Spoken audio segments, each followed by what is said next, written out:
What's up everyone, this is K Collections, and instead of a new beautiful waifu helping us out, we have an old man who actually has a pretty badass weapon.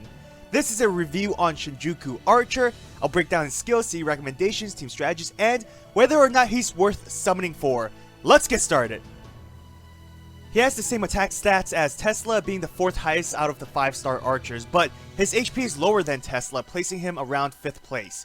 MP gaining stats are bad, but his command cards and hit counts will offset this issue. Archer has a triple arts deck with a Buster NP. Possessing 3 arts and good hit counts will help his NP gains. If you perform an arts brave chain, he can generate about 45 to 50% charge. That's without overkills, crit, or buffs, which is amazing.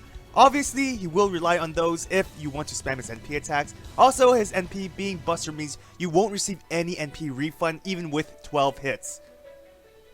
For active skills, Free Shooter helps with star absorption just in case you have other high star gathering servants. Archer already has high star gather rates. Combined with this, he'll have over 1000 if you max limit break the skill. This is more so to help him have guaranteed crit damage from his arts in order to charge his NP gauge. The Pierce Invincibility always helps with annoying enemies who dodge your attacks. Spider's Web is a great skill, increasing both NP gauge and strength. The demerit is somewhat of an issue since it requires 10 stars before you can activate it. 10 stars isn't a big deal, but that all depends on your command cards you use on the previous turn, which will at times hinder your timing. Regardless, it's still a useful skill, and I suggest maxing the skill first.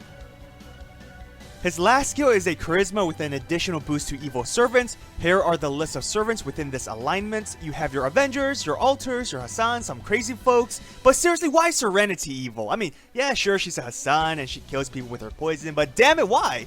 And Arash, what? Back on topic, there's a variety of servants that will gain an additional boost, but remember, he doesn't receive the boost himself. I suggest leveling this second. His passive skills are okay. The crit boost helps with his roll. Archer's Noble Phantasm, which shall not be named, is a single target that reduces defense before the damage. Combined with his 2 damage buffs, he can deal a lot of damage on his own. You should use this NP first within an NP chain, but if there's a non-damage dealing NP attack, use this after them so you can further decrease defense, resulting in more damage. For CE recommendations, increase his damage output while giving him starting NP. Again, his NP gains are decent enough, but if you have one of these max limit broken, he can turn 1 NP attack if you can provide the stars. His primary strength would be his NP attack, so increasing what he does best will help, especially when he can charge 50% NP gauge from a skill and around 40% or so from an Arts Brave chain, meaning his NP gains won't be an issue for the first attack. I wouldn't recommend Black Grail unless you have a healer, since Archer himself lacks survivability skills. Go West is a nice combination of increased NP damage and providing some stars for him, making it easier for him to use his second skill. 2030 serves for the same purpose in terms of helping him with his second skill, or you can just use the stars for crit damage with him since his star absorption is good. For teams, Nightingale and Anderson provides good support for Archer. This is an arts-focused team, but with Nightingale, she can buff Archer's Buster attack. Both servants have low star gather rates, which means Archer has priority over most stars. There's no way to prevent damage from NP attacks. There are some alternatives, such as Nightingale's NP debuff, but it's still risky. Also, this team does not take advantage of its evil attack buff. Nightingale's deck has good synergy with Archer, being arts-focused with 2 Buster attacks. Her boost in Buster performance will help him with his NP attack. She also provides healing, helping with survivability. Her buff against humanoids combined with her Berserker class means that Nightingale can also be a damage dealer against servant bosses. Anderson can create some stars, helping Archer with his crit roll and second skill demerit. Aside from that skill, you're not going to generate a lot of stars, so I'd suggest equipping a 2030 on Anderson if you have it. He can also increase Archer's crit damage as well as provide the usual buffs from his Noble Phantasm. Another team you can create is with Waver and Hassan. With this team, you can actually turn 1 NP with Archer. Waver can charge 50% NP gauge, Hassan can provide the stars for Archer's second skill, which can also charge 50%. The lack of healing skills will affect your overall survivability in long-term fights. Like I said, Waver can charge Archer's NP up to 50%. You can turn 1 NP attack with the strategy I mentioned, or you can use Waver to help with consecutive NP attacks. The increase in attack, defense, and crit damage obviously helps. They have great synergy when chaining NP attacks. Use Wavers first, then Archers. you'll lower enemies' defense with Waver's attack, and you'll increase Archer's overcharge, which decreases defense as well, applying damage after the debuffs. Hassan is your star generator, helping Archer with his crit roll, and possessing a skill that generates stars upon activation, it'll easily provide the stars required for Archer's second skill, removing any potential timing issues.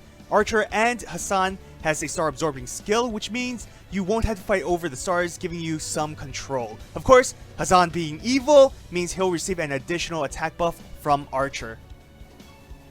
My final thoughts on Shinjuku Archer. His primary focus is dealing massive NP damage, all skills revolving around his noble phantasm.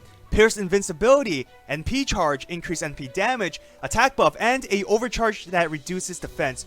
All that combined will lead to massive damage. By possessing 3 normal arts attacks and having high star absorption will help him charge his NP gauge specifically when dealing crit damage.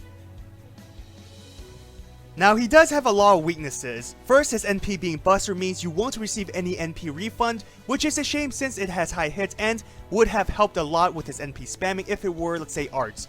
Having only 1 normal Buster means he can't Buster Brave Chain. Another issue is that he relies heavily on crit stars to charge his NP. I'm not talking about his second skill, which is another issue, but unless you can arts Brave Chain with him frequently, you'll have to rely on his crit damage from arts if you want to charge his NP fast. His second skill demerit will throw your timing off at times, and being so reliant on crit stars, losing 10 does hurt him. Now, I'm not saying that 10 stars is a deal breaker, the benefits from the skill far outweighs the cost, but it's something to be aware of. Lastly, Archer has no survivability skills, which means he's going to rely heavily on support. So, should you summon Archer? Savior Saint Quartz, he has a specific role, but his many weaknesses combined together outweighs his strengths. Not to mention that the Archer class is heavily saturated with good servants. It's a no for me, but that doesn't mean you won't benefit if you do get him. Special thanks to all my patrons for supporting me. If you want to support my channel, check out my Patreon. Will you attempt to summon Shinjuku Archer? Let me know down in the comments. I hope you enjoyed this video. If you did, hit that thumbs up and subscribe to my channel for more FGO content. Follow my Twitter, Instagram, and join my Discord server. All links are in the description. Have an awesome day, everyone. Till next time.